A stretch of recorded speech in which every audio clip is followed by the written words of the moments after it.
আসসালামু আলাইকুম প্রিয় দর্শক, সবাইকে নরিন কুকওয়ান থেকে আরও একবার স্বাগতম জানাচ্ছি আমার আরও একটি নতুন রেসিপি দেখার জন্য। আজ আমি বেগুনের ভর্তা বানাবো। আমি এখানে 4টা বেগুন হালকা একটু হলুদ আর একটু লবণ দিয়ে ভেজে নিয়েছি বেগুনগুলাকে।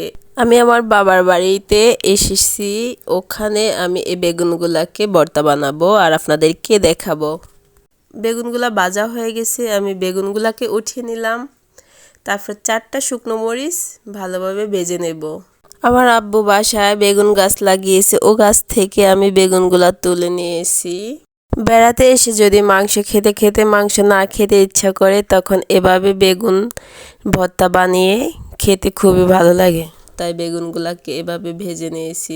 এখানে আমি পেঁয়াজ কুচি আর শুকনো মরিচ আর ধনিয়া পাতা নিয়েছি। আমি এখন ধনিয়া পাতা, পেঁয়াজ কুচি আর শুকনো মরিচগুলাকে ভালোভাবে মথে নেব।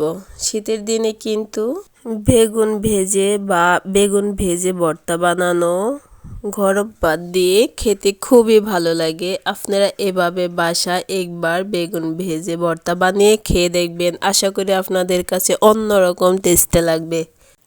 প্রথমে আমি শুকনো মরিচ, পেঁয়াজ আর ধনিয়া পাতা অ্যাডজাস্ট করে মেখে নিয়েছি, আর 1 চামচ সরিষার তেল দিয়ে আবার পেঁয়াজটাকে একটু মেখে নেব। মেখে আমি বেগুনটাকে ভর্তা করে নিব পেঁয়াজের সাথে অ্যাডজাস্ট করে।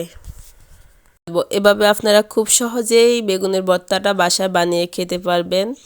আর আমার এই ভিডিওটা যদি আপনাদের কাছে ভালো লাগে তাহলে একটা লাইক আর একটা শেয়ার করে দিবেন।